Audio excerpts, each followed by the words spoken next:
عليكم ورحمة الله وبركاته. بسم الله الرحمن الرحيم. إن الحمد لله نحمده ونستعينه ونستغفره ونعوذ بالله من شرور أنفسنا وسيئات أعمالنا. من يهده الله فلا مضل له ومن يضلل فلا هادي له.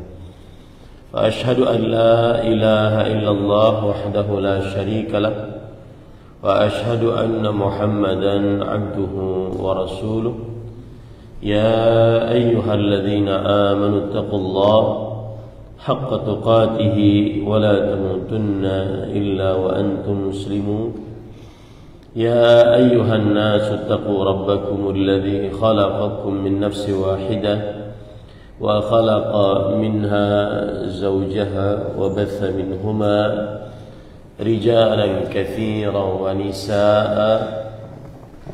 واتقوا الله الذي تساءلون به والأرحام إن الله كان عليكم رقيبا.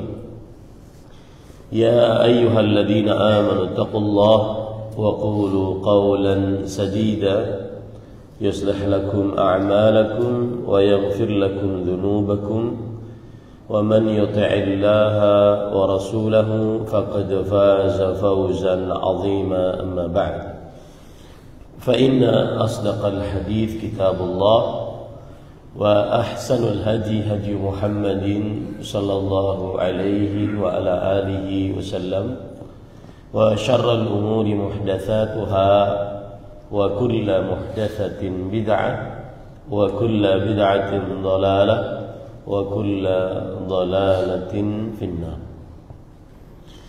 Alhamdulillah, kita bersyukur pada Allah Subhanahu wa taala pada hari ini Sabtu 8 Zulhijjah 1445 Hijriah bertepatan dengan 15 Juni 2024. Kita dimudahkan oleh Allah Subhanahu wa taala untuk duduk bersama kembali mengkaji kitab Syarhul Al-Arba'in Haditsan An-Nawawiyah yang ditulis oleh Imam Ibnu Daqiqil 'Id rahimahullahu taala. Salawat dan salam semoga selalu Allah berikan kepada Nabi kita Muhammad sallallahu alaihi wa ala alihi wasallam, pada keluarga beliau, para sahabat serta orang-orang yang mengikuti beliau sampai hari kiamat kelak. Dengan nama-nama Allah yang husna dan sifat-sifatnya yang mulia, kita berdoa, Allahumma inna nas'aluka ilman nafi'an wa rizqan tayyiban wa amalan mutaqabbala. Allahumma amin.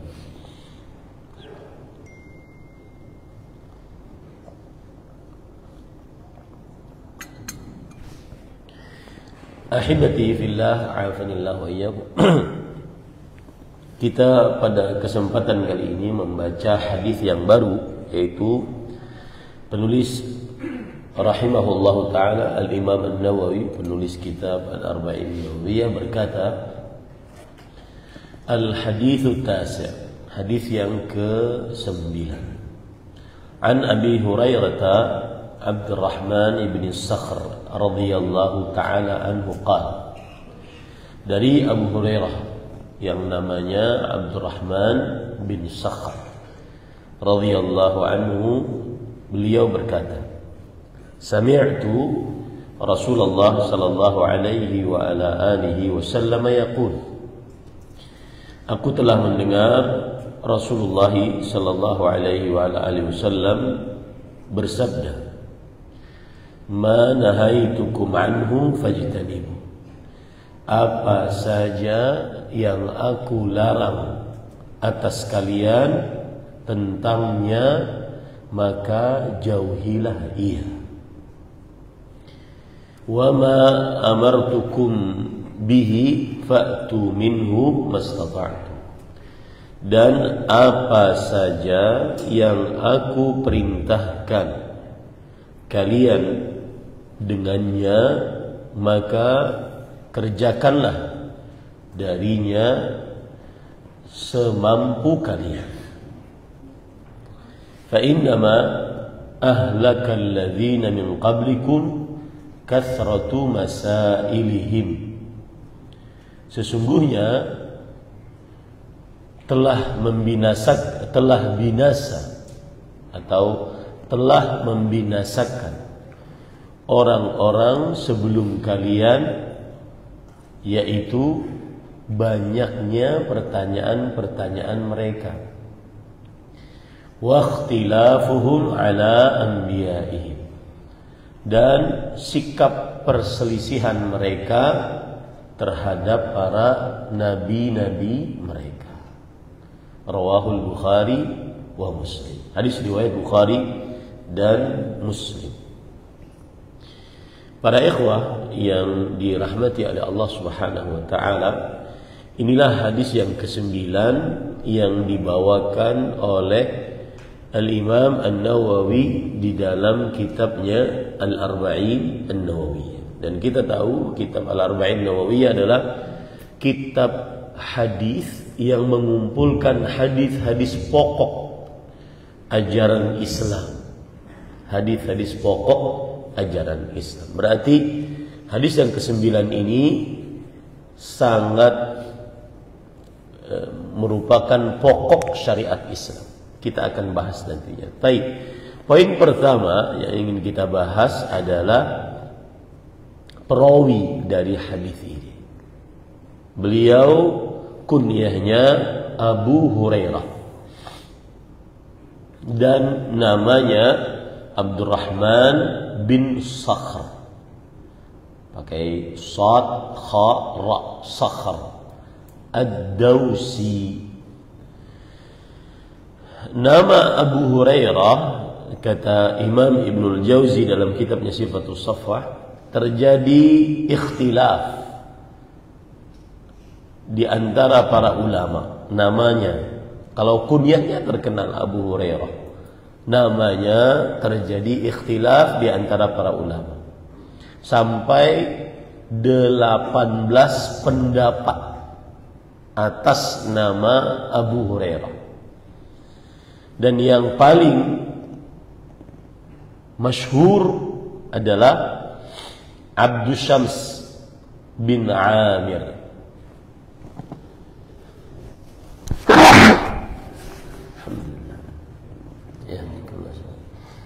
Yang paling masyhur adalah Abdus Syams bin Amir. Lalu ketika masuk Islam, maka dinamakan dengan Abdullah. Dan yang salah satu masyhur juga adalah Abdurrahman. Nah, jadi ada 3 yang masyhur. Abdus Syams bin Amir, ada yang mengatakan Abdullah bin Amir, ada yang mengatakan Abdurrahman. Dan bapaknya juga terjadi ikhtilaf di antara para ulama. Imam Nawawi rahimahullah menetapkan bahwa namanya adalah Abdurrahman bin Sakhr. Namanya adalah siapa? Abdurrahman bin Sakhr. Baik. Kunyahnya Abu Hurairah, dikunyahi oleh Nabi Muhammad sallallahu alaihi wasallam dalam riwayat Sahih Bukhari.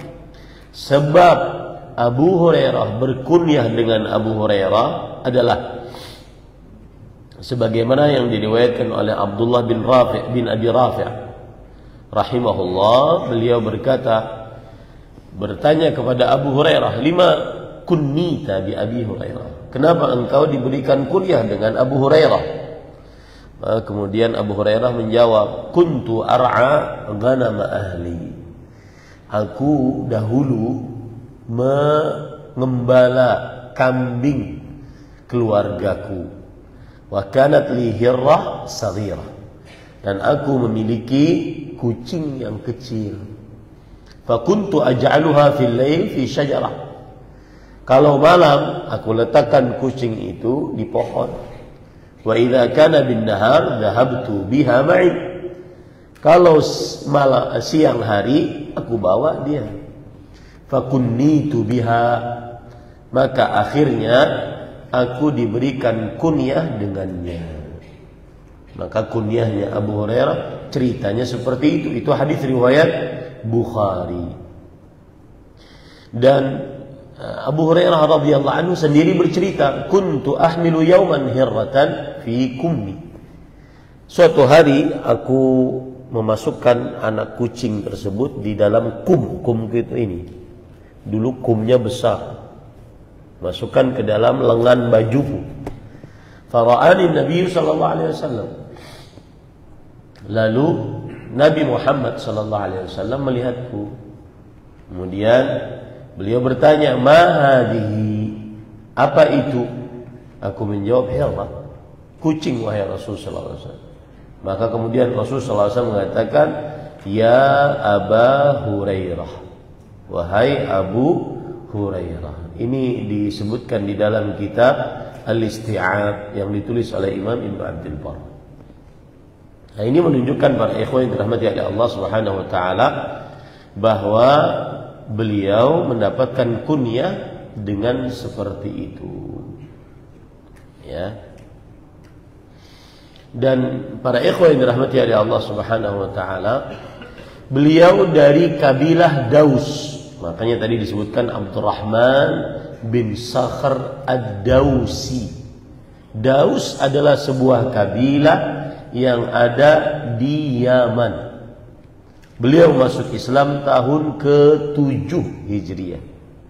Berarti sudah Nabi lama di kota Madinah. 3 tahun lagi Nabi meninggal. Berarti terlambat masuk Islam. Ya. Hijrah tahun ke-7 Hijriah. Pada peperangan Khaybar. Maka para ikhwan yang dirahmati oleh Allah Subhanahu wa taala, Nabi Muhammad sallallahu alaihi wasallam, Abu Hurairah, beliau datang ke Khaybar sampai akhirnya perang, ikut bersama Rasul sallallahu alaihi wasallam dan ikut Nabi Muhammad sallallahu alaihi wasallam pulang ke kota Madinah. Jadi beliau dari Yaman ke Khaybar ikut perang, kemudian ikut pulang bersama Rasul sallallahu alaihi wasallam. Kemudian para ikhwan yang dirahmati oleh Allah, Abu Hurairah beliau bercerita tentang dirinya, nasya'tu yatiman, aku orang anak yatim. Wa hajartu miskinan, aku berhijrah karena miskin. Wa kuntu ajiran li Busrah binti Ghazwan, dan aku menjadi pembantu untuk seorang perempuan bernama Busrah atau Barrah binti Ghazwan.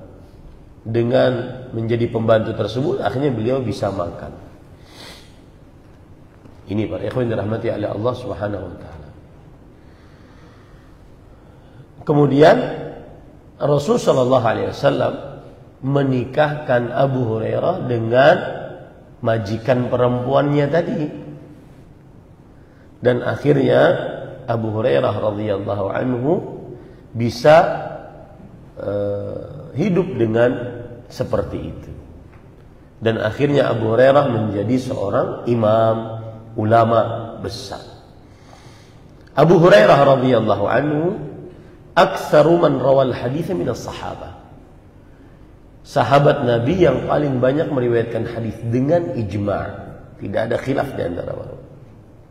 Abu Hurairah radhiyallahu anhu adalah sahabat Nabi yang paling banyak meriwayatkan hadis. Jumlah hadis beliau sekitar 5.374. 5734. Ya. Dan itu pun beliau mengatakan, innama huddithu binisfil ahadith allati a'rifuha. 5.743 itu, atau ya 54, 5.374 itu Aku meriwayatkan hadis setengah dari yang aku hafal. Beliau punya lebih daripada itu, daripada 5.374. Itu baru setengah dari yang aku hafal. Nah ini para ikhwan. Apa sebab beliau masuk Islamnya terlambat, tapi periwayatan hadisnya sangat banyak? Apa sebabnya? Yang pertama, Abu Hurairah radhiyallahu anhu pernah bercerita, "Ma balul muhajirin la yuhadditsuna an Rasulillah sallallahu alaihi wasallam bihadhil ahadits, wa ma balul ansar la yuhadditsuna bihadhil ahadits." Yang artinya, mengapa orang muhajirin tidak meriwayatkan hadis sebanyak Abu Hurairah? Mengapa kaum Ansar juga tidak meriwayatkan hadis sebanyak Abu Hurairah? Maka jawabannya, wa inna ashabi minal muhajirin kanat tushghiluhum safaqatihim fil aswaq. Orang-orang muhajirin, para sahabatku, banyak mereka sibuk dengan berdagang di pasar. Sibuk dengan berdagang di pasar. Konsekuensinya jarang duduk bersama Rasul sallallahu alaihi wasallam. Ya. Wa inna ashabi minal ansar kanat tushghilum arduhum wal maqamu 'alaiha. Sedangkan kaum muhajirin sibuk dengan pertanian. Wa inni kuntum ra'an mu'takifan. Sedangkan aku selalu di masjid. Nah, ini sebabnya. Kenapa beliau banyak meriwayatkan hadis. Wa kuntu uksiru mujalasata Rasulillah sallallahu alaihi wasallam. Aku banyak duduk bersama, bermajlis bersama Rasulullah sallallahu alaihi wasallam. Ahduru idza ghabu. Aku hadir kalau mereka absen. Wa ahfadhu idza nasu. Aku menghafal ketika mereka lupa. Ini sebab yang pertama. Kenapa Abu Hurairah radhiyallahu anhu terlambat masuk Islam, akan tetapi paling banyak meriwayatkan hadis. Sebab yang kedua, berkat doa Rasulullah sallallahu alaihi wasallam. Abu Hurairah bercerita, Nabi Muhammad sallallahu alaihi wasallam bersabda, "Man yabsutu thawbahu hatta afragha min hadithi, thumma yaqbidhu alaihi, fa innahu laysa yansa syai'an sami'ahu minni abadan." Siapa yang membuka jubahnya, maksudnya membentangkan jubahnya atau surbannya sampai aku selesai meriwayatkan hadisku ini, lalu dia lipat, maka dia tidak akan pernah lupa sedikit pun dari apa yang aku riwayatkan. Maka kata Abu Hurairah, "Fabasattu thawbi aw namrati, thumma haddatsana faqabattuhu ilayya." Lalu aku pun membentangkan kainku. Lalu Rasulullah SAW meriwayatkan hadis. Lalu setelah itu aku lipat. Fa wallahi ma nasitu syai'an sami'tuhu minhu. Demi Allah, aku tidak pernah lupa apapun yang aku dengar dari Rasulullah sallallahu alaihi wasallam radhiyallahu anhu. Ya. Kemudian beliau mengatakan, "Wa imullah laula ayah min kitabillah ma haddatsukum bi syai'in abadan. Innal ladzina yaktumuna ma anzalna minal bayyinati wal huda." Ya, artinya, demi Allah, kalau bukan karena ayat di dalam Al-Qur'an, aku tidak akan pernah meriwayatkan hadis.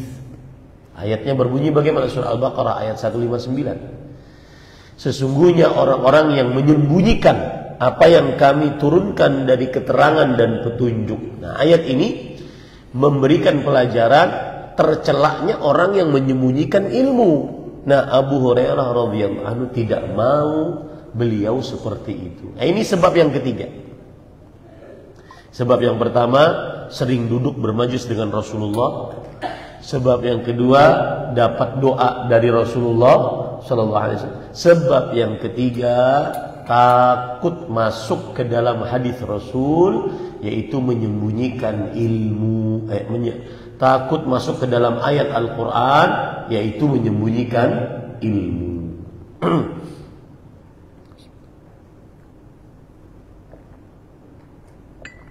Kemudian para ikhwan yang dirahmati oleh Allah Subhanahu wa taala, selanjutnya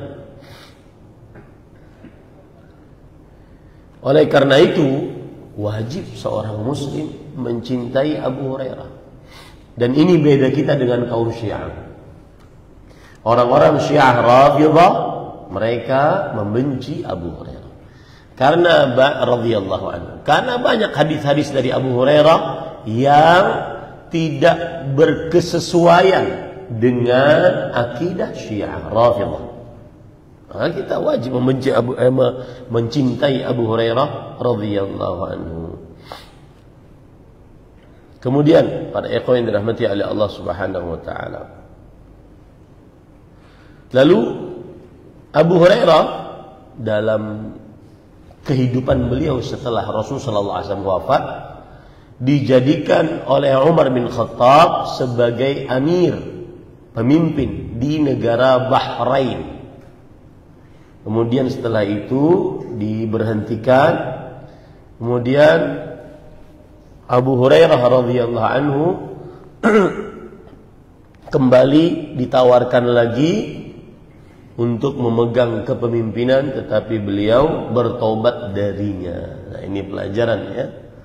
Jadi menjadi penguasa, pemimpin dari mulai kepala desa, kecamatan, kabupaten, kalau di kita ya, kemudian provinsi, gubernur, sampai menteri dan seterusnya sampai kepada presiden, itu berat, tidak mudah. Beratnya dari sisi apa? Pertanggungjawaban. Itu berat. Ya. Dan akhirnya Abu Hurairah radhiyallahu anhu tinggal di kota Madinah sampai beliau wafat. Wafatnya Abu Hurairah radhiyallahu anhu di kota Madinah pada tahun 57 Hijriah, di akhir kekhalifahan Amirul Mukminin Muawiyah bin Abi Sufyan. Umur beliau waktu itu 78 tahun dan dikuburkan di Baqi'.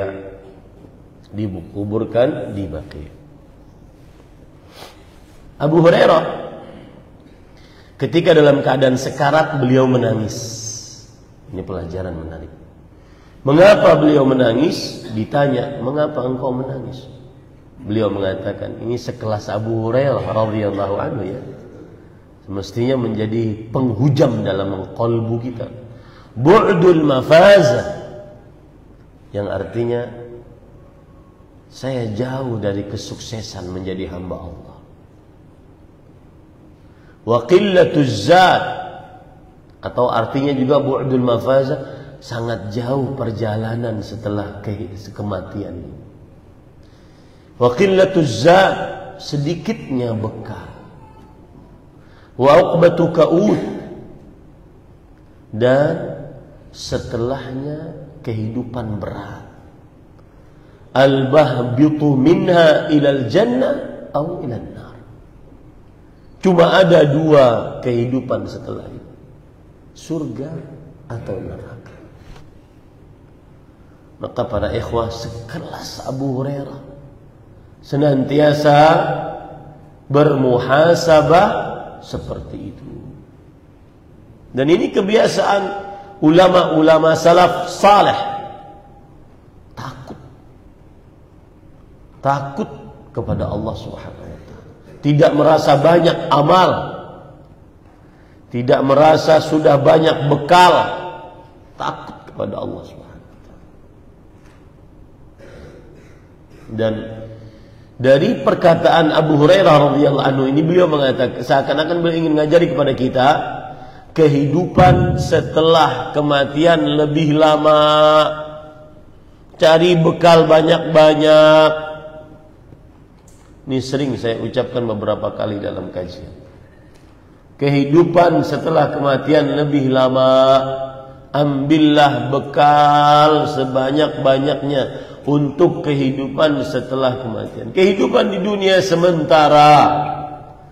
60-70 tahun a'maru ummati ma baina 60 ila 70 wa aqalluhum man yajuzu dhalik. Umur umatku tidak lebih daripada 60 sampai 70. Sangat sedikit yang lebih daripada itu. Sementara di dunia, sementara punya rumah, sementara punya mobil, sementara punya pakaian, sementara makan, sementara. Sedangkan kehidupan setelah kematian dimulai dari alam kubur, alam barzakh, kemudian nanti hari kebangkitan, kemudian nanti digiring ke padang mahsyar, kemudian nanti menunggu keputusan di padang mahsyar untuk dimulai hisab. Kemudian setelah itu baru mulai hisab, baru dibelikan buku catatan amal, baru subhanallah, panjang sekali. Coba sekarang dari keluarga-keluarga kita yang meninggal sebelum kita, bapak, ibu, kakek, nenek, buyut, berapa lama mereka sudah meninggal? Puluhan tahun, ratusan tahun. Nabi Muhammad SAW meninggal sekitar 1434 tahun yang lalu. Apa bekalnya? Tidak ada bekal kecuali amal saleh.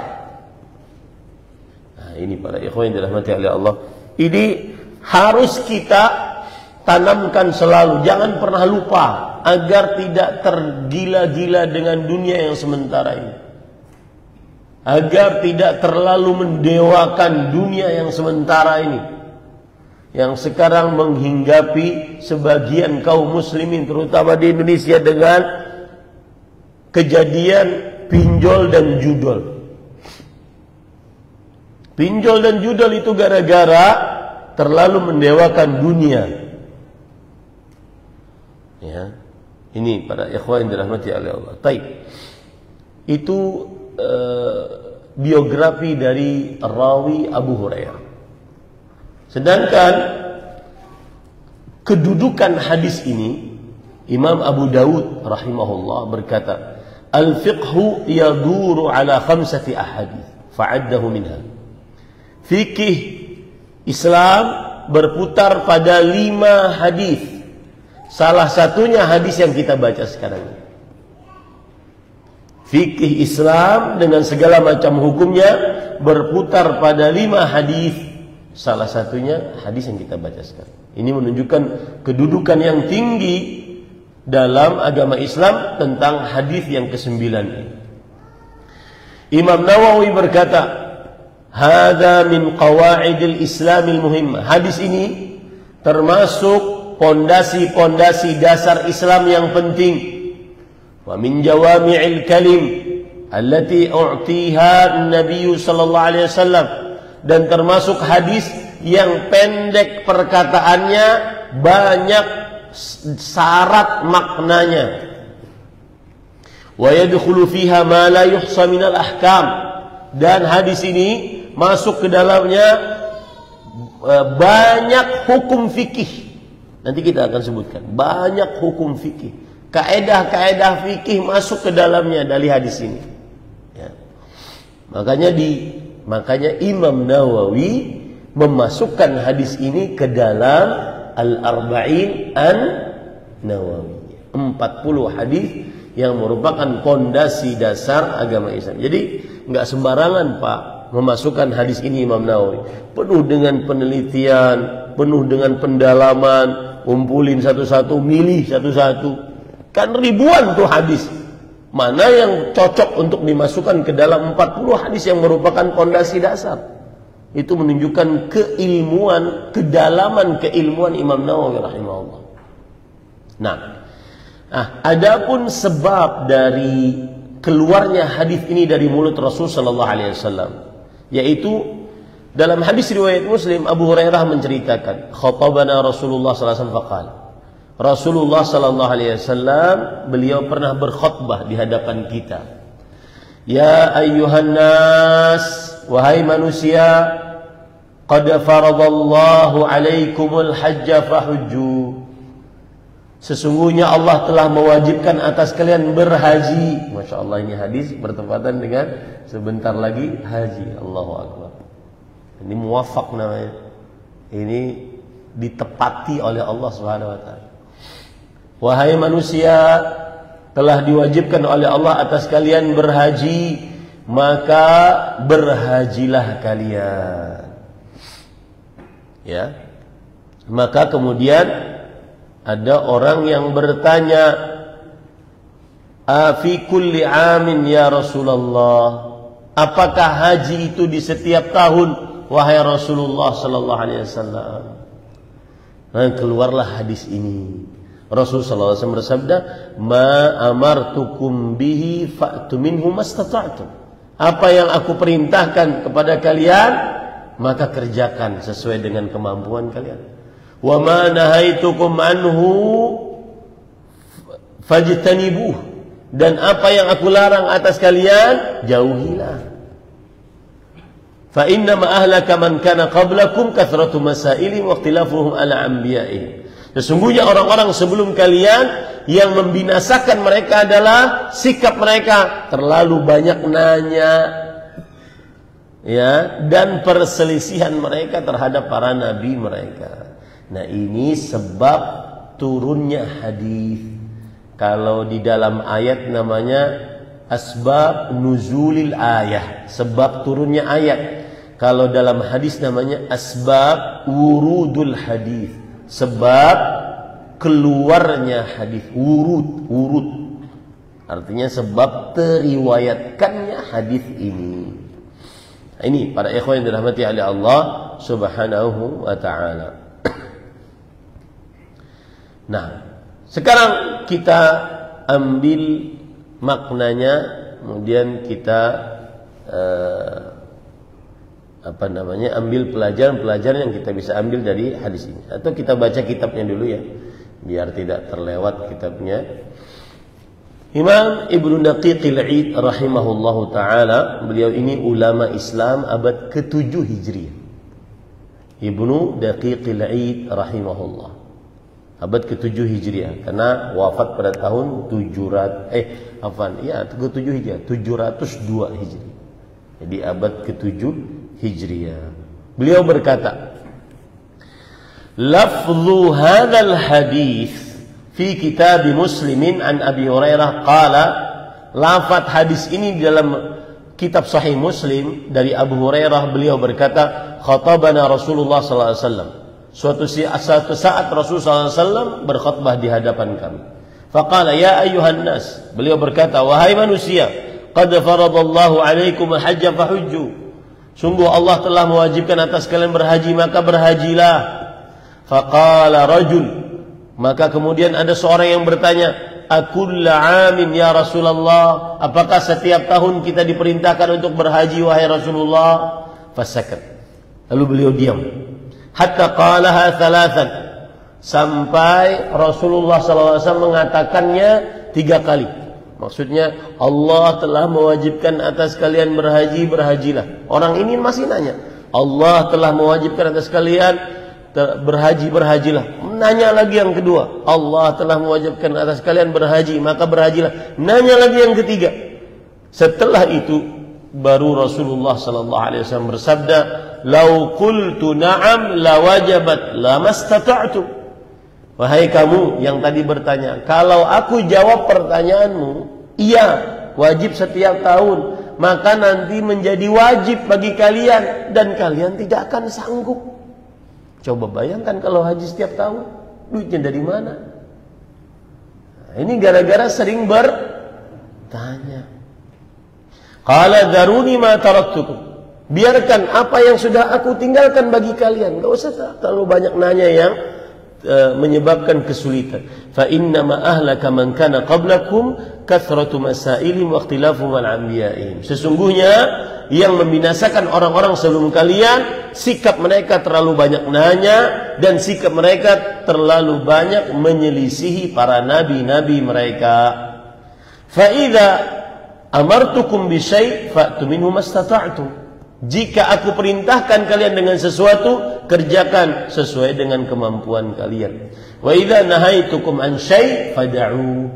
Jika aku larang kalian tentang sesuatu, maka jauhilah. Ar-rajul alladhi sa'alahu huwa al-Aqra' ibnu Habis. Nah, siapa laki-laki yang bertanya itu? Sahabat Nabi. Namanya Al-Aqra' bin Habis. Kana ja'a mubayyinan fi ghairi hadhihi riwayah. Di dalam riwayat yang lain dijelaskan akan hal ini. Ya, yaitu siapa tadi sahabat yang bertanyanya? Al-Aqra bin Habis. Ya. Nah, kemudian penulis membawakan pelajaran. Pelajarannya adalah waqtalafal usuliyun fil amr hal yaqtadi tiqrar. Para ahli usul fikih berbeda pendapat tentang perintah di dalam dalil Al-Quran atau hadis.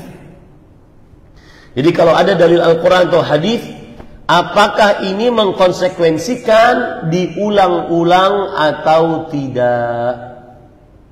Diulang-ulang atau tidak? Ini permasalahan di antara para ulama usul fikih. Seperti haji tadi.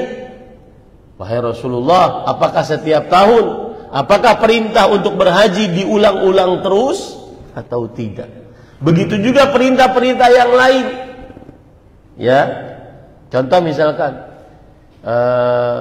berkurban, apakah perintah-perintah diulang-ulang terus atau tidak?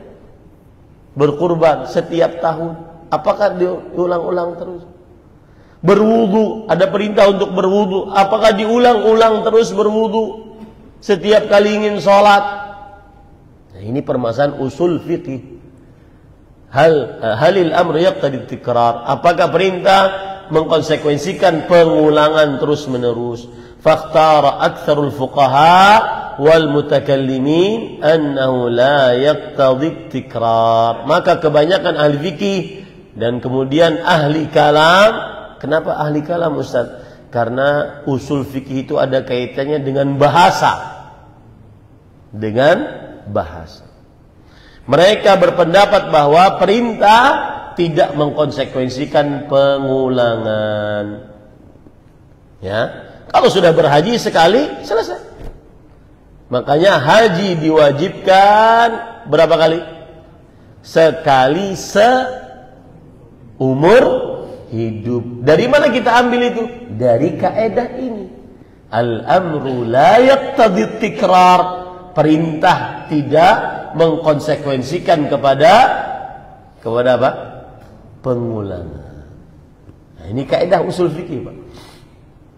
Jadi asal hukumnya kalau ada perintah tidak mengkonsekuensikan pengulangan. Dikerjakan sekali cukup. Kecuali jika ada dalil yang memang memerintahkan kita untuk mengerjakan berkali-kali. Salat 5 waktu misalnya. Apakah subuh saja cukup sekali dalam seumur hidup? Enggak. Kenapa? Harus setiap subuh kita sholat. Kenapa demikian? Karena ada perintah lain di dalam Al-Quran dan hadis Rasul Sallallahu Alaihi Wasallam. Kemudian, waqala akharun. Nah, ada pendapat yang kedua. Pendapat yang kedua, la yuhkam biqtidaihi wala man'ih, bal yutawaqqafu fi ma zada ala marrah ala al-bayan. Kita tidak bisa katakan diulang perintah atau tidak diulang kecuali berdasarkan dalil. Karena ada dalil yang memerintahkan kita untuk mengulang-ulang perbuatan, ada dalil yang tidak memerintahkan kita.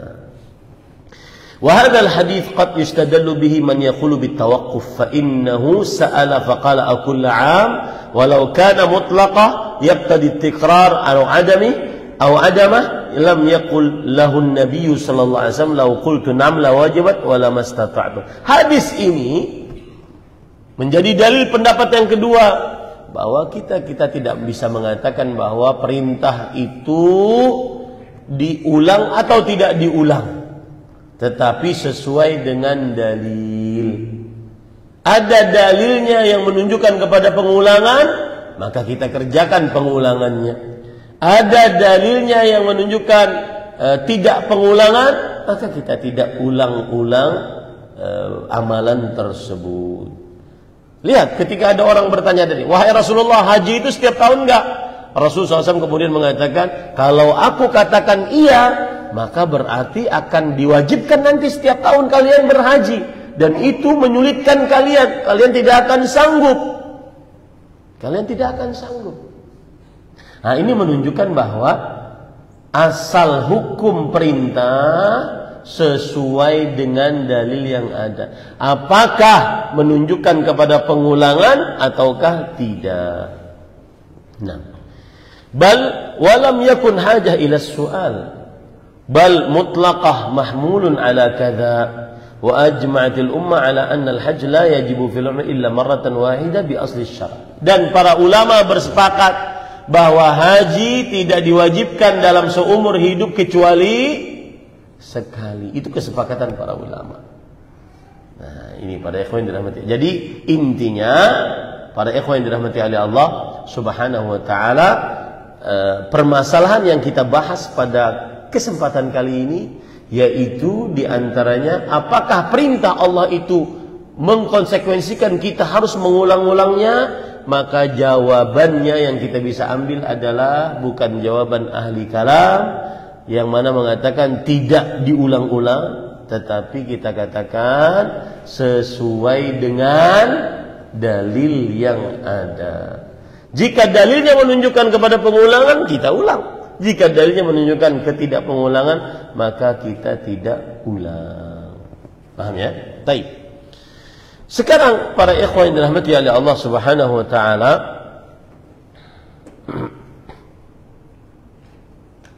Rasul sallallahu alaihi wasallam tadi bersabda di dalam hadis, "Ma nahaitukum anhu fajtanibu." Apa saja yang aku larang atas kalian tentangnya, jauhilah. Ya, apa saja yang aku larang atas kalian tentangnya, maka jauhilah. Apa saja yang dilarang oleh Rasul sallallahu alaihi wasallam, jauhilah. Nah, para ikhwan yang dirahmati oleh Allah, di sini para ulama mengatakan bahwa al-aslu fin nahyi lit-tahrim. Lihat, ini hukum fikih. Asal hukum dalam larangan adalah keharaman. Dan ini pendapat jumhur. Jadi kalau ada larangan dalam Al-Quran, ada larangan dalam hadis Rasul sallallahu alaihi wasallam, asal hukumnya adalah apa? Haram hukumnya. Haram hukumnya. La ta'kulur riba, maka asal hukum riba haram. La taqrabuz zina, janganlah dekati kalian perbuatan zina, maka asal hukum zina haram. Ya, seperti itu. Fajtanibu, kepada khamar, jauhilah khamar, maka asal hukumnya haram. Illa liqarinatin tasrifuhu anhu, kecuali ada qarinah, ada dalil lain yang menurunkan dari derajat haram kepada derajat makruh. Nah, ini kaidah fikih penting, ya. Baik. Kemudian penjelasan selanjutnya tentang hal yang haram. Hal-hal yang terlarang, kan Rasulullah SAW tadi bersabda, ma nahaitukum anhu fajtanibu. Apa yang aku larang atas kalian. Nih, kita akan membicara hal-hal yang terlarang dalam agama Islam. Perhatikan baik-baik. Hal-hal yang terlarang kadang liqubhi dzatih, kadang memang zatnya itu jelek, buruk. Kenapa dilarang oleh Allah? Karena dia memang buruk. Karena dia memang buruk. Paham ya? Zina buruk. Menghancurkan nasab, memutuskan nasab, kemudian mendekatkan kepada tersebarnya penyakit-penyakit yang jelek, kemudian banyak, ya. Dan yang paling terlihat adalah terputusnya nasab. Itu jenis larangan yang pertama, sebabnya karena memang zatnya jelek. Waqad yakunu liqubhi wasfihi, seperti. Dan juga yang kedua adalah larangan kadang karena buruknya sifatnya. Buruknya sifatnya, seperti larangan berpuasa hari Id. Larangan berpuasa pada hari apa? Id. Atau yang ketiga, yakunu li amrin kharijin anhu ka wat'iz zaujah al-haid.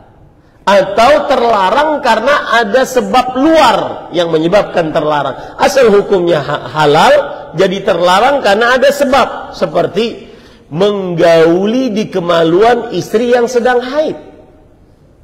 Suami istri bergaul, halal tidak? Halal. Tapi ketika istrinya haid menjadi terlarang, haram.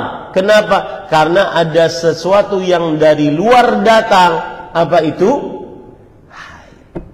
Nah, ini penting para ikhwan yang dirahmati oleh Allah Subhanahu wa taala. Jadi, hal-hal yang diharamkan yang dilarang dalam agama Islam bisa karena perbuatannya buruk, memang jelek, ya.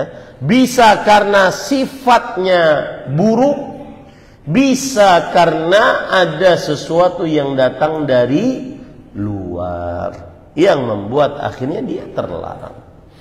Baik. Kemudian masih berkaitan dengan larangan. Larangan dalam agama Islam terbagi menjadi dua. Yang pertama, nahyu tahrim, larangan yang jenisnya keharaman. Terlarang dan hukumnya haram untuk dikerjakan. Ya. Dan kalau bahasa usul fikihnya di situ apa? Kullu ma naha anhu syari' nahyan jaziman. Setiap yang dilarang oleh syariat dengan larangan yang keras, tegas. Ustuhiqqa bil 'adzabi fa'iluhu 'amdan mutlaqa. Yang artinya pantas orang tersebut mendapatkan siksa kalau dia melakukan yang terlarang tersebut dengan sengaja secara mutlak. Paham ya? Ini namanya nahyut tahrim, larangan yang jenisnya keharaman. Kalau ditanya apa pengertiannya, yaitu segala yang dilarang oleh syariat dengan larangan yang keras, tegas, diancam dengan siksa bagi siapa yang mengerjakannya dengan sengaja secara mutlak. Ustaz, kenapa diancam dengan siksa? Tidak disiksa gitu saja. Karena ada, siapa yang tahu jawabannya?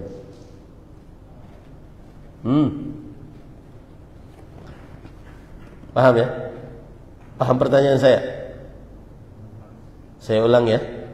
Larangan ada dua. Pertama, larangan keharaman. Larangan keharaman pengertiannya apa? Sesuatu yang dilarang oleh syariat dengan larangan yang tegas, keras. Kemudian lanjutannya, diancam dengan siksa pelakunya jika mengerjakannya dengan sengaja secara mutlak. Yang saya tanyakan, jika diancam dengan siksa, kenapa kita tidak katakan disiksa saja? Tapi ada semacam mungkin disiksa, mungkin enggak. Ada ampunan, jazakallah. Di situ terlihat bagaimana ahli usul fikih benar-benar jeli, teliti di dalam setiap definisi. Antum kan sering mendefinisikan larangan adalah atau keharaman adalah apabila dikerjakan berdosa, ditinggalkan berpahala. Itu pengertian keharaman berdasarkan nilai. Dan di dalam ilmu usul fikih, pengertian itu harus berdasarkan bukan nilai, tetapi berdasarkan pengertian. Pengertian yang berdasarkan nilai itu rendah hukumnya dalam ilmu usul fikih. Makanya saya katakan tadi pengertiannya adalah apa saja yang dilarang oleh syariat dengan larangan yang keras. Diancam dengan siksa bagi siapa yang mengerjakannya dengan sengaja secara mutlak. Ya, itu namanya ta'rifun bil had, la ta'rifun bin natijah. Pengertian dengan pengertiannya, bukan dengan nilai dari pengertian tersebut. Kalau antum saya tanya, apa wajib apabila dikerjakan berpahala, ditinggalkan berdosa? Itu namanya pengertian dengan nilai. Adapun pengertian dengan had, dengan pengertian ilmu yang diusung oleh ulama usul fikih, perintah adalah ma amara bihi syari' amran jaziman ustuhiqqa bil iqabi tarikuhu amdan mutlaqa. Apa saja yang diperintahkan oleh syariat dengan perintah yang keras, diancam dengan siksa bagi siapa yang meninggalkannya dengan sengaja secara mutlak. Nah, itu namanya pengertian dengan pengertiannya, bukan dengan nilainya. Contoh larangan yang berbentuk keharaman seperti zina yang sekarang lagi marak di tengah kaum muslimin karena media sosial mengajak orang untuk seperti itu. Kemudian seperti mencuri, ini tidak ada diskusi di dalamnya, sariqah ada dalam Al-Quran. Kemudian seperti membunuh, dosa kata Imam Ahmad, la a'lamu dzamban a'zama ba'da syirk min qatli nafs bighairi haq. Aku tidak mengenal ada dosa yang lebih besar setelah kesyirikan daripada membunuh seseorang tanpa kebenaran. Ya. Kemudian juga minum khamar, judi yang sekarang lagi ramai di tengah masyarakat, judi online. Kemudian pinjol, itu riba. Dan saya dapat kabar yang sangat disayangkan, sebagian ikhwah yang sudah ngaji masuk ke dalam jurang itu. Maka ya akhi, aina tauhid? Mana tauhid? Innamal ilmu khasyatullah. Sesungguhnya orang yang berilmu hakikatnya adalah orang yang paling takut kepada Allah Subhanahu wa taala. Jangan sampai masuk. Yang sudah ngaji dakwah sunnah, ngaji tauhid, jangan sampai masuk ke dalam itu. Nah, ini larangan-larangan yang jenisnya haram. Larangan pertama. Yang kedua, nahyul karaha. Larangan-larangan yang jenisnya makruh. Apa pengertiannya? Ma naha anhu syari' nahyan ghaira jazim wa lam yastahiq bil 'adzabi fa'iluhu 'amdan mutlaqa. Apa saja yang dilarang oleh syariat dengan larangan yang tidak tegas dan tidak diancam siksa bagi yang mengerjakannya dengan sengaja secara mutlak. Ya, ini para ikhwan. Seperti minum sambil berdiri, telanjang tanpa ada keperluan, ya, melihat yang diharamkan oleh Allah.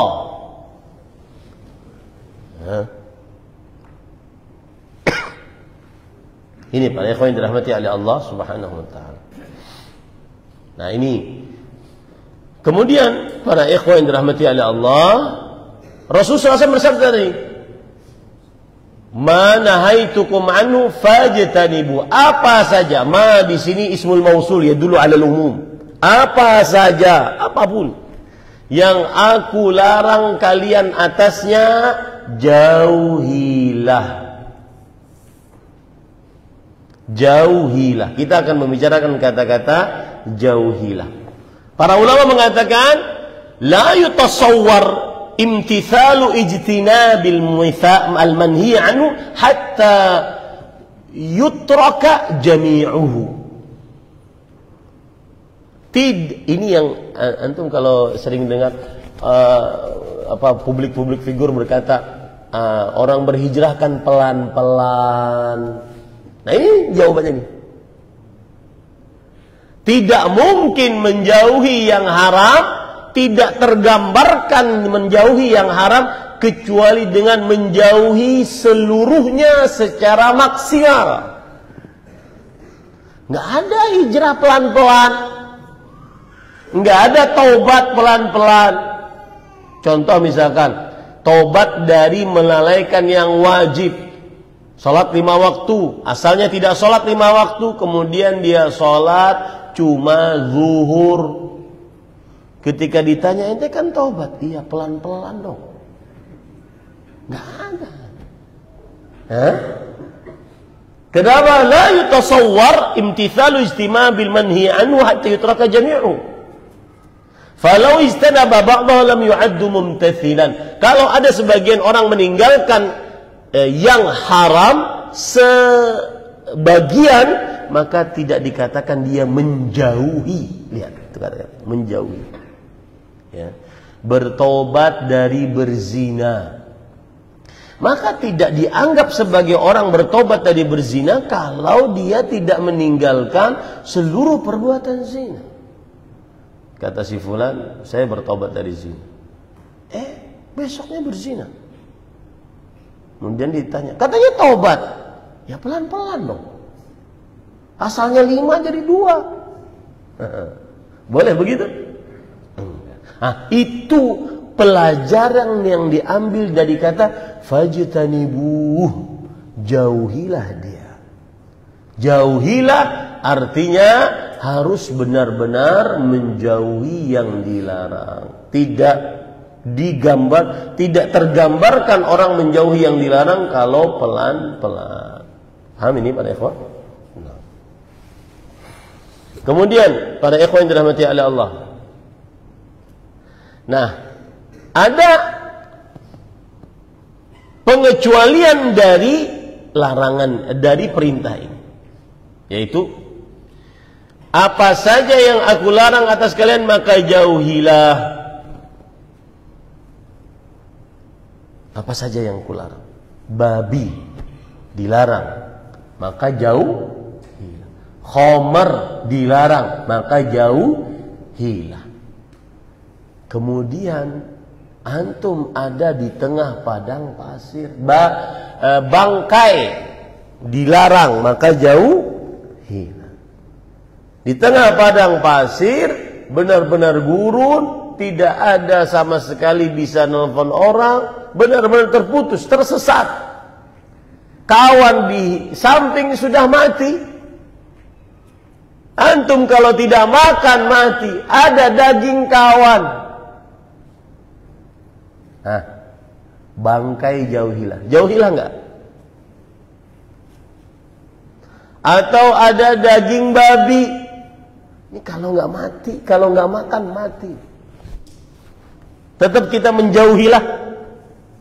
Makanya di situ ada kaidah para ulama, madama manhiyan anhu, selama itu masih terlarang. Kalau di dalam hukum iqtirar, hukum terpaksa, maka apa? Boleh mengerjakan yang haram. Makanya penting kaidah tadi, madama manhiyan anhu, selama terlarang. Selama apa? Terlarang.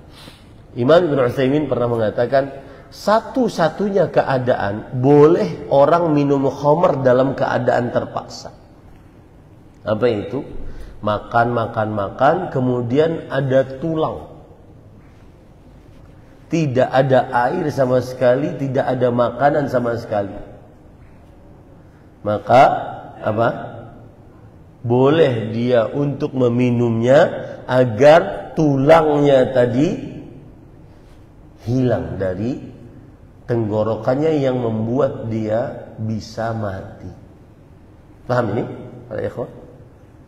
Jadi ada kaidah fajtanibu, jauhilah yang terlarang tersebut selama masih terlarang. Kalau dalam keadaan darurat, maka terangkat dia menjadi apa? Menjadi boleh.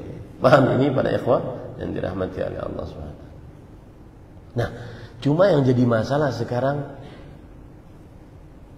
seperti misalkan, saya beri contoh saja. Sebelum saya beri contoh, dalilnya apa nih yang darurat tadi? Allah berfirman dalam surah Al-Baqarah ayat 173, "Faman turra ghaira baghin wala 'adin fala itsma alaih." Yang terpaksa dan tidak berlebihan, tidak ada dosa mengerjakan yang haram. Surah Al-Baqarah 173. Yang terpaksa, tidak berlebihan, tidak ada dosa mengerjakan yang haram. Baik, para ikhwan. Sekarang yang jadi permasalahan, batasan terpaksa apa? Ustaz, orang-orang liberal mengatakan khamr itu diharamkan di tanah Arab. Kenapa? Cuaca Arab panas, khamr panas. Panas tambah panas jadi mati dia. Tapi kalau khamr di kutub utara, di tempat yang dingin, menghangatkan tubuh, jadi boleh. Berarti kita harus memahami apa batasan terpaksa. Di dalam bahasa Arabnya darurah. Saya lebih excited untuk menerjemahkan dengan kata terpaksa, bukan darurat. Darurat kalau antum buka bahasa Kamus Besar Bahasa Indonesia. Bentar ya, saya buka. Darurat.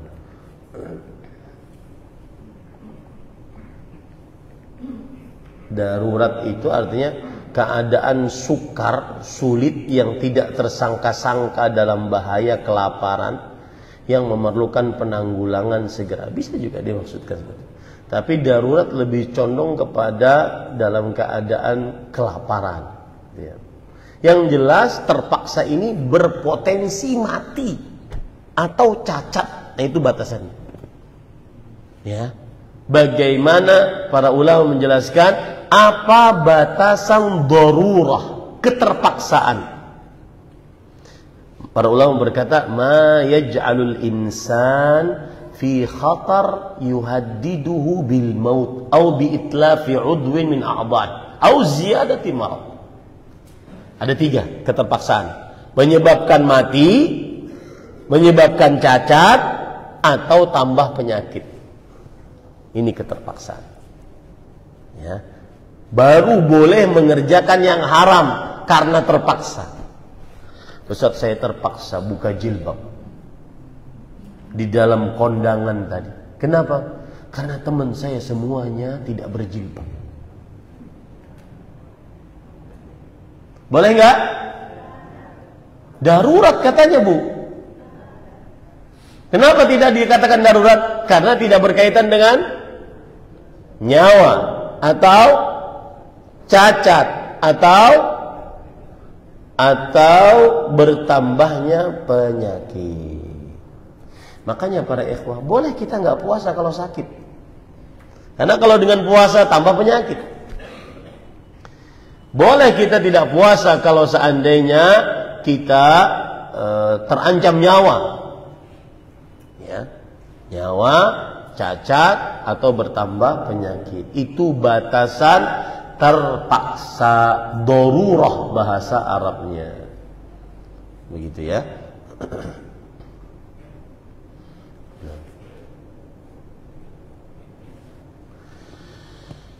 Baik. Kemudian para ikhwan yang dirahmati oleh Allah, kita lanjut.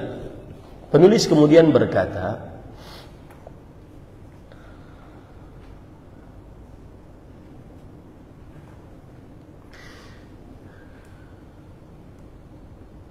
amma qawluhu zaruni ma taraktukum fahuwa zahirun fi anna al-amra la yaqtadi istiqrar.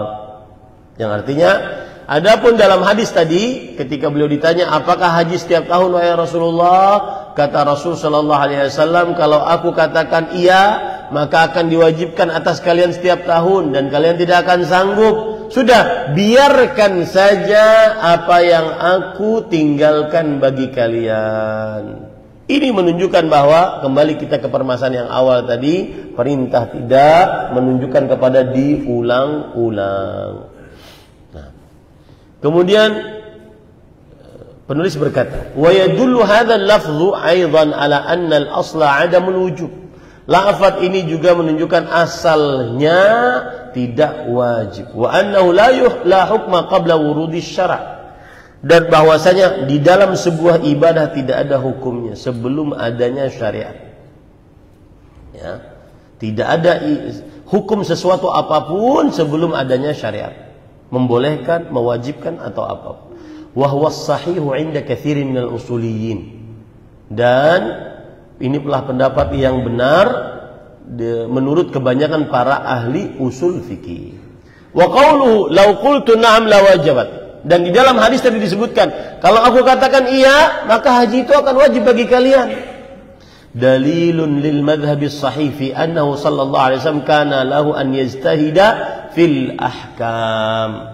Ini dalil menurut pendapat yang benar bahwa Nabi Muhammad sallallahu alaihi wasallam boleh beristihad di dalam hukum. Artinya apa? Kadang hukum itu datang wahyu dari Allah. Kadang Nabi Muhammad SAW sendiri yang beristihad, mencari hukumnya sesuai dengan kapasitasnya sebagai seorang yang ahli ilmu. Paham ya? Ini Pak, poin penting. Boleh Nabi beristihad di dalam hukum. Kadang hukum itu wahyu dari Allah, Nabi menyampaikannya kepada kita. Kadang tidak ada wahyu, tapi Nabi yang beristihad, mencari hukum sesuai dengan kapasitas ilmu yang dimiliki oleh Nabi Muhammad sallallahu alaihi wasallam. Kemudian penulis berkata, wa annahu la yushtaratu fi hukmi an yakuna biwahyi. Dan tidak disyaratkan dalam hukum yang dikeluarkan oleh Rasul sallallahu alaihi wasallam itu datang wahyu dari Allah Subhanahu wa taala. Tidak. Karena beliau juga manusia. Beliau berhak untuk beristihad di dalam hukum. Kalau ada wahyu, iya beliau sampaikan kepada umatnya. Tapi ada kadang-kadang yang tidak dapat wahyu, kemudian beliau beristihad dalam hukum tersebut. Kemudian penulis berkata, wa qauluhu sallallahu alaihi wasallam, wa ma amartukum bihi fa'tu minhu mastata'tum. Apa saja yang aku perintahkan kepada kalian dengannya, maka kerjakanlah darinya semampu kalian. Nah, ini kita bahas poin yang kedua tadi ya. Yang larangan sudah, sekarang perintah. Hada min qawaidil Islamil muhimmah. Ini adalah termasuk kaedah-kaedah Islam yang penting. Wa mimma utiyahu sallallahu alaihi wasallam min jawami'il kalim. Dan ucapan ini termasuk ucapan yang pendek tapi syarat makna. Wa yadkhulu fihi ma la yuhsa minal ahkam. Dan masuk ke dalamnya dari ucapan ini hukum-hukum yang sangat banyak. Seperti apa? Kas-salah, seperti salat. Idza ajaza an ba'di arkaniha atau ba'di syurutiha atabil baqi. Kalau seandainya ada orang yang tidak sanggup mengerjakan sebagian dari rukunnya atau sebagian dari syaratnya, maka dia kerjakan sisanya. Wa idza ajaza an ghusli ba'd a'dha'il wudu, ghasala al-mumkin. Contoh, orang pakai perban tangan kanan saja. Apakah tayamum langsung seluruhnya? Enggak. Tapi apa? Basuh sisanya. Yang kanan yang ada perbannya jangan dibasuh. Fa'tu minhum mastata'tum. Yang ada perintah kerjakan semampu kalian. Lihat, kita berbicara tentang kata-kata apa? Mampu. Tentang ada kata-kata mampu. Wa kadzalika idza wajabat fitrah jamaah mimma yalzamu nafaqatuhum. Demikian juga jika diwajibkan fitrah, sekelompok yang diwajibkan atas mereka menafkahinya. Ini saya nggak paham ini apa maksudnya. Idza wajabat fitrah jama'atun mimman yalzamuhum nafaqatuhum. Saya nggak paham. Wa kadzalika aidan fi izalatil munkarat idza lam yumkinu izalatu jami'iha fa'ala al-mumkin. Contoh juga, kalau ada kemungkaran di hadapan kita tidak bisa mengingkari seluruhnya. Maka kita berarti mengingkari sebagiannya saja. Ya, tidak bisa kita mengingkari semuanya. Maka kerjakan semampu kita untuk mengingkarinya. Ini Pak ya Pak. Wa ashbahu dzalika mimma la yanhasir. Dan contoh-contoh yang begitu banyak. Wa huwa masyhurun fi kutubil fiqh. Dan ini masyhur di kitab-kitab fikih.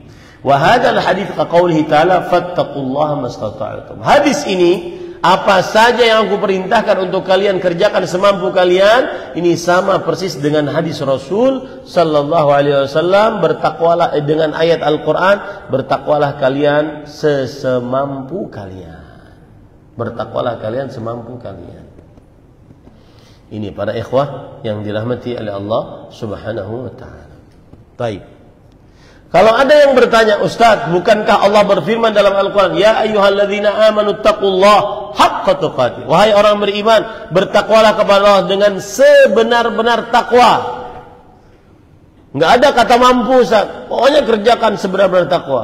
Nah, bagaimana ini memahaminya? Maka jawabannya adalah bahwa ketika Allah berfirman, ittaqullaha mastata'tum, bertakwalah semampu kalian, kerjakanlah perintah semampu kalian, ini adalah menjelaskan yang tadi, bertakwalah kepada Allah dengan sebenar-benar takwa.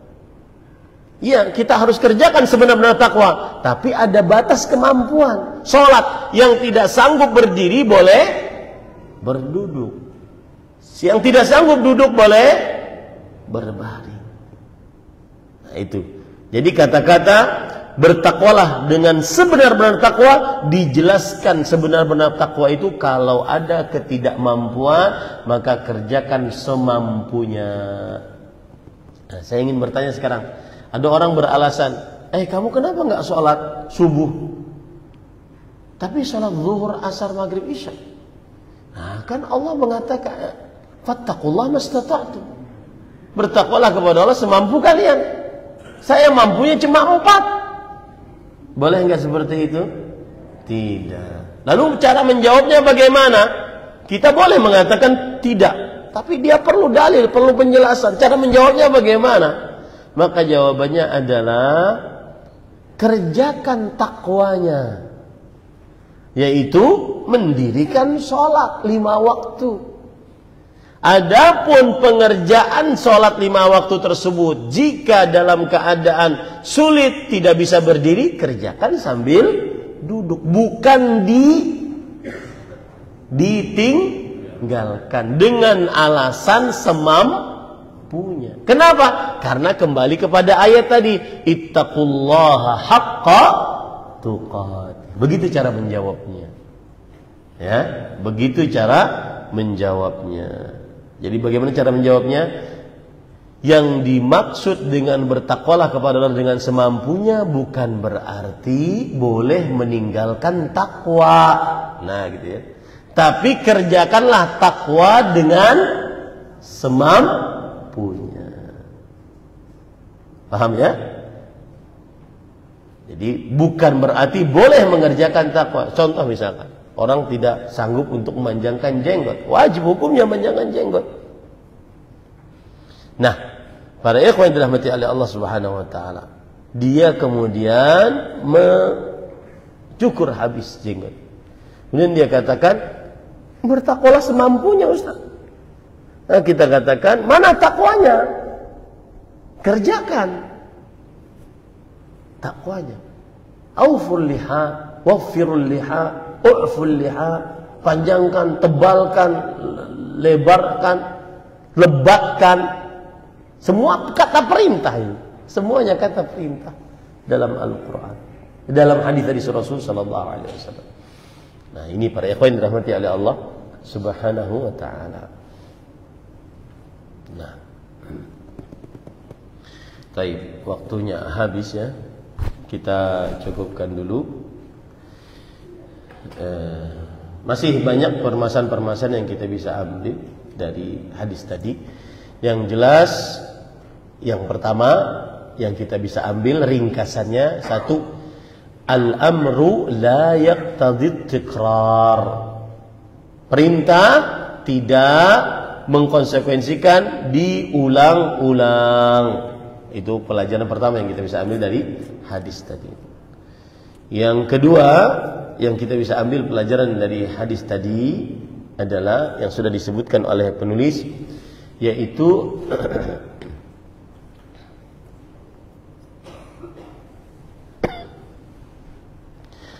bahwa larangan asal hukumnya menunjukkan keharaman, kecuali yang ditunjuki oleh dalil menjadi makruh. Itu pelajaran yang kedua. Pelajaran yang ketiga yang kita bisa ambil dari hadis ini juga, yang sudah kita jelaskan dan ini sebagai pengulangan, yaitu larangan ada dua macam. Larangan berupa apa?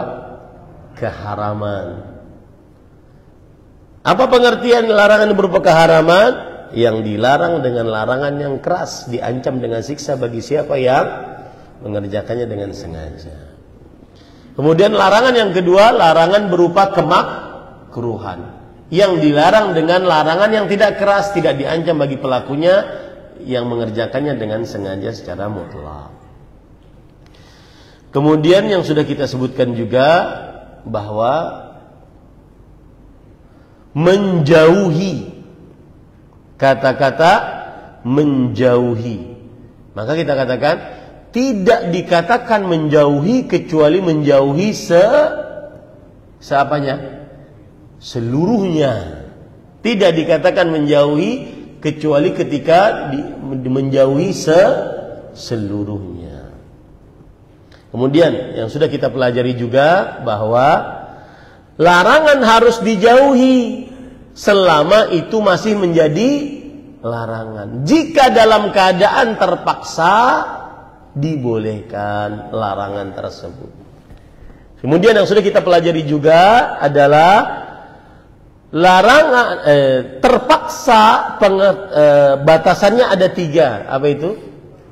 Menyebabkan nyawa meninggal. Kemudian cacat. Kemudian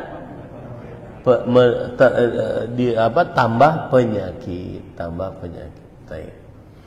Kemudian para ikhwan yang dirahmati oleh Allah, pelajaran yang kita bisa sudah ambil juga tadi kita pelajari adalah yaitu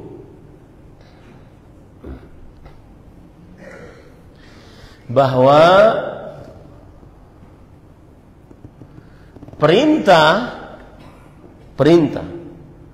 wajib, asal hukumnya adalah wajib untuk dikerjakan. Perintah asal hukumnya adalah wajib untuk dikerjakan. Al-amrul mutlaq yadullu 'ala al-wujub. Perintah secara mutlak menunjukkan kepada kewajiban. Ya, illa ma dalal dalilu 'ala istihbab, kecuali ada dalil yang menurunkannya. Kemudian pelajaran yang kita sudah ambil juga adalah bahwa perintah yang wajib dikerjakan terkait dengan kemampuan. Ya, dan ini tidak bisa dikerjakan dalam perihal larangan. Nggak ada dalam larangan semampumu. Jauhi larangan semampumu, nggak ada. Ya. Jauhi zina semampumu, nggak ada. Ya. Yang ada adalah dalam perintah. Kerjakan semampunya. Kemudian terakhir tadi kita bahas yaitu membantah orang yang mengatakan saya tidak mengerjakan kewajiban karena Allah berfirman bertakwalah semampumu. Maka kita katakan yang dimaksud dari ayat tadi adalah bertakwa, bukan meninggalkan takwa. Tapi ketika saat bertakwa kemudian ada sesuatu yang kita tidak mampu, kerjakan semampu kita. Contohnya sholatlah 5 waktu. Tapi ketika saat sholat tidak bisa berdiri, maka boleh apa? Duduk. Tidak bisa duduk, boleh berbaring. Bukan berarti boleh tidak sholat. Paham ya?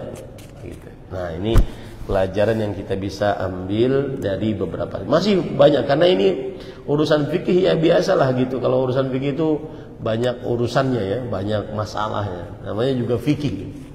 Makanya orang-orang yang kuliah di fikih itu banyak masalah. Ya. Kalau orang yang kuliah di hadis, enggak, dia pelajari hadis, lalu dia ambil hukum-hukum dari hadis itu. Itu bedanya orang yang kuliah di fikih dengan orang yang kuliah di hadis. Saya dulu di hadis, saya belajar hadisnya, belajar hadis ini sahih atau tidak, kemudian mempelajari kalimat-kalimat yang aneh-aneh di situ, apa maksudnya, baru setelah itu kita ambil hukum-hukum, selesai. Kalau ada khilaf, kita bicarakan khilafnya. Kalau fikih enggak, dalilnya kita enggak pelajari, tapi apa hukum hukum menyentuh perempuan setelah berwudu. Di sana terdapat 3 pendapat, A, B, C. Pendapat A adalah ini, dalilnya adalah ini, sebabnya adalah ini. B, pendapatnya B begini, dalilnya ini, sebabnya begini. C begini. Jadi orang laki-laki yang kuliah di fikih itu bisa poligami kayaknya. Kayaknya dia bisa memanage banyak masalah gitu. Makanya saya fikih di hadis kayaknya nggak bisa. Cukup satu. Hiyal alam kullah, dia alam semesta seluruhnya. Ya itu dia. Baik. Ada pertanyaan. Suami saya tahun ini berkurban di masjid yang tidak sunnah karena mengingat tentang berkurban di tempat sekitar, sekaligus syiar pada warga setempat. Padahal di tempat kami ada masjid sunnah juga, hanya saja masjid sunnah itu berada setelah melewati masjid yang tidak sunnah. Saya khawatir kurbannya tidak sah. Apalagi suami saya sudah membayar biaya operasional. Waktu saya minta batalin, beliau bilang tidak enak, nanti kecewa dan kita akan semakin tidak disukai warga karena kami berbeda. Hari ini kambing dikirim, mohon penjelasannya agar kami tidak melakukan kesalahan dan menjalankan kurban saat ini. Jazakallah khair. Maka jawabannya saya nasihatkan berkurban di masjid yang dekat rumah, ya. Dan kerjakan sunnah Rasulullah SAW. Kalau dikatakan tadi tidak sah, enggak lah. Kan kurban mudah insya Allah, ya. Hukum-hukumnya tidak terlalu banyak, ya.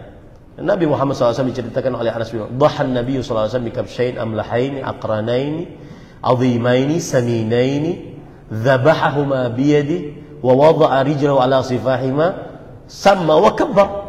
Itu saja hukumnya. Nabi Muhammad SAW berkurban dengan 2 kambing jantan gemuk besar, bertanduk dua-duanya, amlahain itu artinya bulunya itu bagus. Ada yang mengatakan dia putih seluruhnya, kemudian ujung-ujung kakinya dan mulutnya serta matanya hitam. Ada yang sebaliknya, hitam seluruhnya, ujung-ujung kakinya putih dan matanya mulutnya putih, ya, amlahain itu. Kemudian beliau menyembelih sendiri, kemudian beliau meletakkan kaki di sifah itu ini, kemudian beliau mengucapkan bismillah dan Allahu Akbar, selesai. Mudah insyaallah taala.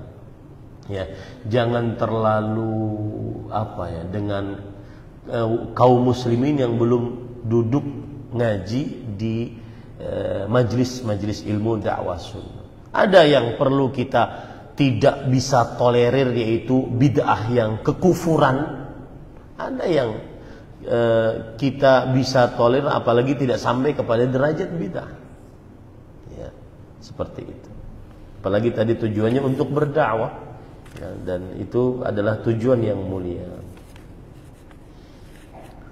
Salah satu yang dikoreksi dari muamalah sebagian dari ikhwah yang sudah ngaji dakwah adalah tidak bisa bergaul dengan warga sekitar. Bergaul dengan warga sekitar, ya. Bahkan kadang-kadang ada warga sekitar yang masih ngerokok, salam, ucapkan salam, ya. Jangan dengan sinis, mereka susah untuk menerima. Ada hadis berbunyi, innahu lan Innakum lan tas'un nasa bi amwalikum. Kalian tidak akan bisa menyukakan manusia kepada kalian.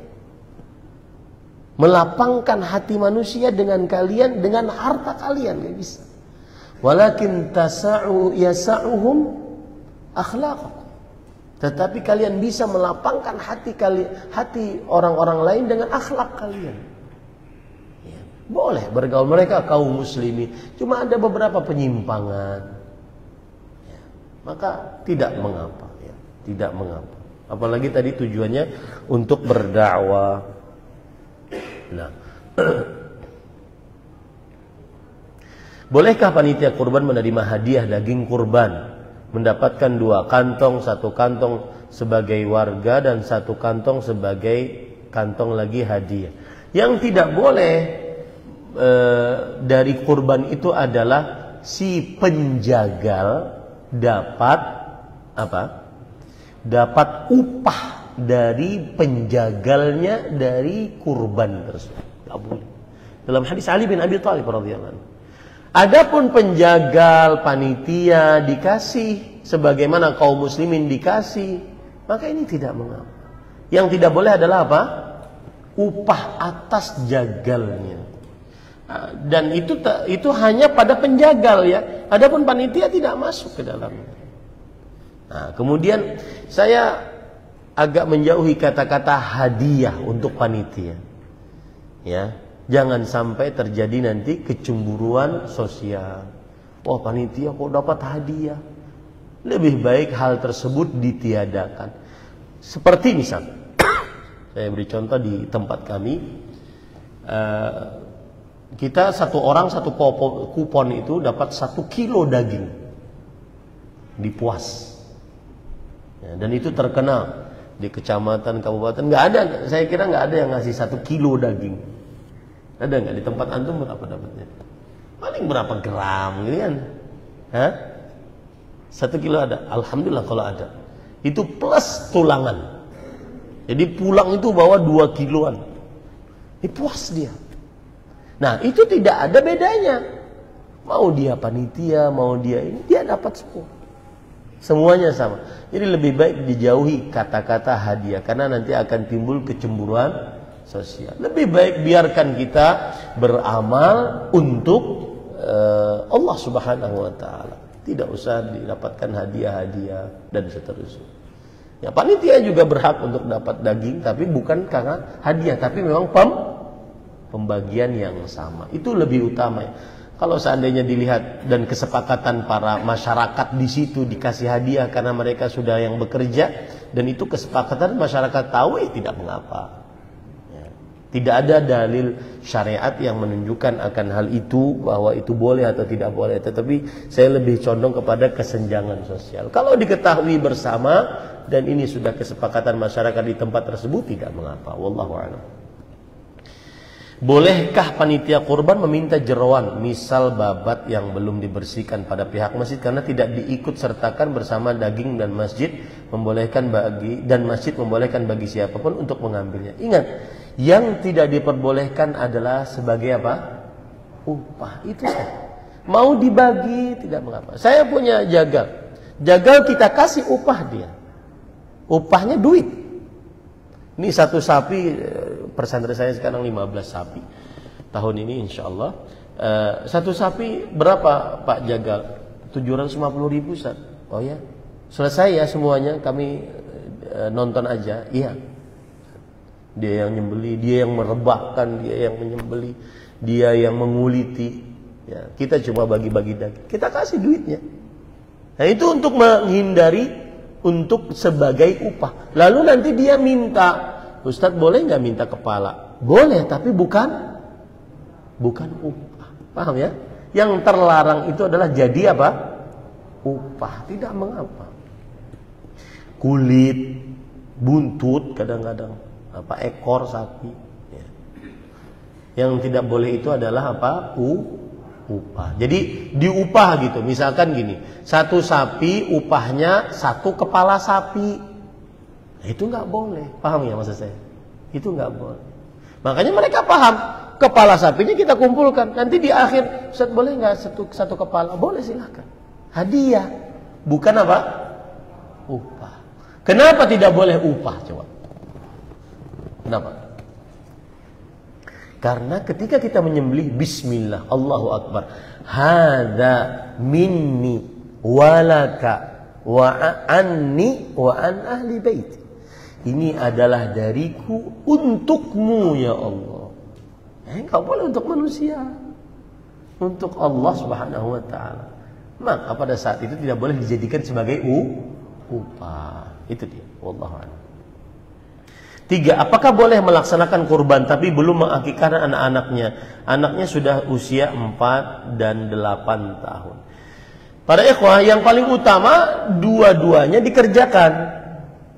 Meskipun umurnya sudah besar, boleh mengakikahkan anak yang sudah besar. Bahkan sebagian ulama salaf mengakikahkan dirinya sendiri yang sudah besar, seperti Hasan Al-Basri. Mengakikahkan dia di sini yang sudah besar. Boleh, tidak mengapa. Tetapi kalau duitnya terbatas, maka dan kesempatan mendekati Idul Adha, maka mana yang lebih dahulukan? Idul Adha. Ya, Idul Adha. Nanti kapan dia mempunyai uang lagi, dia berkurban atau berakikah untuk anak. Wallahu a'lam. Apakah boleh saat ada penyembelihan kurban, panitia mengambil daging kurban untuk dimasak dan dimakan oleh panitia atau orang-orang yang ada di masjid? Boleh. Boleh ya.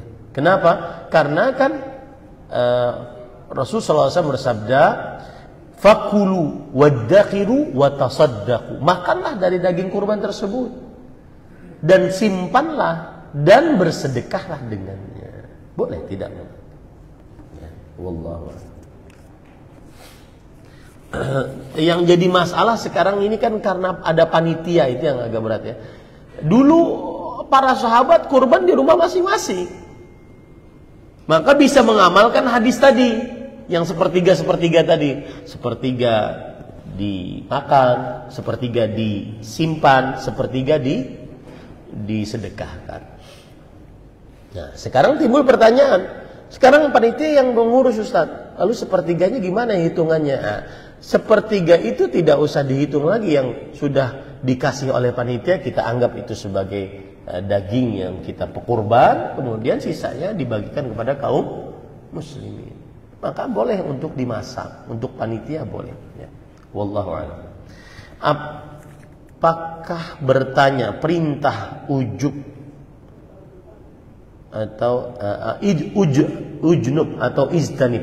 Sejauh yang saya bisa tangkap, istanib itu ada yang sebagian itu artinya lebih seperti bisalah jauhi atau cobalah jauhi. Wallahu a'lam.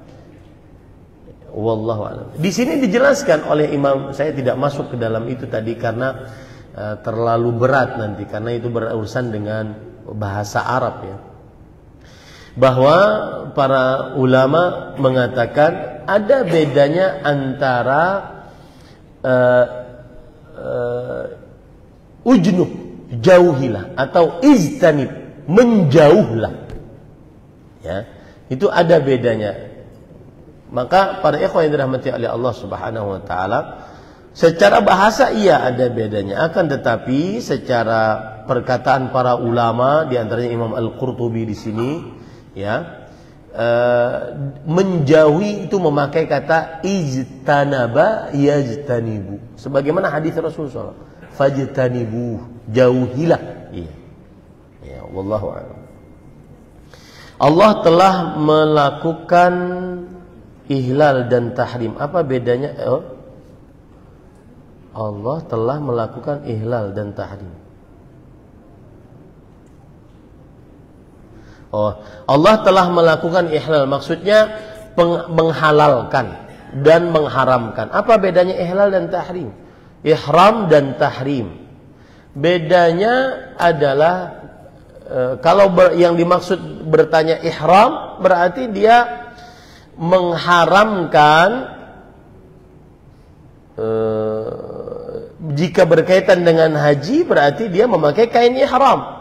Diharamkan dari larangan-larangan ihram. Itu jika berkaitan ihram berkaitan dengan haji. dan manasik haji atau umrah. Ya, orang yang dalam keadaan ihram. Tapi kalau dilihat dari sisi bahasa ahrama yuhrimu, harrama yuharrimu, ya, maka sama saja, tidak ada perbedaan. Karena saya berpikir bahwa apa-apa yang Allah perbolehkan dari yang haram itu karena termasuk tahrim, bukan ihram. Enggak tahu saya. Saya ingin bertanya Ustadz, saya telah melakukan kesalahan. Saya berselingkuh Ustadz. Saya melakukan itu ada perasaan dendam kepada istri saya. Karena istri saya sebelum melakukan hal yang sama berselingkuh lewat media sosial. Tapi istri saya sudah bertaubat. Sekarang istri saya seperti belum memaafkan saya. Saya minta nasihatnya Ustadz. Seperti apa? Seperti ada perasaan menyesal dan takut azab Allah Subhanahu wa taala. Para ikhwah yang dirahmati oleh Allah Subhanahu wa taala, yang jelas dua-duanya bertaubat, kemudian Allah Subhanahu wa taala Maha penerima taubat. Jika komitmennya melanjutkan pernikahan, maka lupakanlah kesalahan-kesalahan yang sudah ditaubati dan jadilah tim kerja untuk menggapai ridha Allah Subhanahu wa taala. Ya, jawaban saya apa? Jika komitmennya untuk tetap bersama. Tapi kalau komitmennya untuk tidak mau bersama, jangan dipaksa. Tapi kalau komitmennya saya ingin masih bersama Ustaz, apalagi sudah punya anak dari dia Ustaz, maka pada saat itu ya berusahalah memaafkan kesalahan yang telah lalu. Karena khairul khata'in at-tawwabun. Sebaik-baik orang yang melakukan kesalahan adalah orang-orang yang selalu bertobat kepada Allah Subhanahu wa taala. Ya. Kemudian yang kedua, jangan melakukan kesalahan yang sama, saling balas dendam dalam perihal bermaksiat kepada Allah. Ya. Anda, wahai para suami yang mungkin sedih ketika melihat istri selingkuh, ceraikan. Jangan balas dendam, ceraikan. Cari yang perawan lebih cantik. Iya. Kenapa? Karena kalau seandainya kita tidak sanggup, dia selingkuh Ustaz, saya terlalu terngiang-ngiang menyetubuhinya seperti kayak gimana. Ya sudah, ceraikan. Ngapain dipakai perasaan-perasaan? Ceraikan. Cari perawan yang lebih cantik. Ya, daripada berbuat seperti itu. Saya ingin balas dendam Ustaz. Dia selingkuh, saya juga harus selingkuh. Nah, ini namanya zulumat fawqa ba'd. Kegelapan di atas kegelapan. Ya. Kalau tidak sanggup dengan memaafkan istri yang sudah berselingkuh, maka pada saat itu diceraikan. Apalagi bagi laki-laki lebih mudah daripada perempuan. Perempuan kalau diceraikan statusnya janda, ya, kemudian punya anak dan seterusnya. Daripada yang seperti ini, konsekuensinya dia akan apa? Dia akan melakukan perzinahan. Saya tidak tahu selingkuhnya ini berzina atau hanya sekedar hubungan lewat media sosial. Tapi biasanya laki-laki kalau sudah kata selingkuh, nah itu zina. Ini berarti dia memperosokkan dirinya ke dalam dosa besar hanya untuk balas dendam. Nah ini tidak benar. Ya, seperti itu. Wallahu a'lam. Ini yang disampaikan. Sallallahu Nabi Muhammad. Walhamdulillahirabbil alamin. Subhanakallahumma bihamdik asyhadu an la ilaha illa anta astaghfiruka wa atubu ilaik. Wassalamualaikum warahmatullahi wabarakatuh.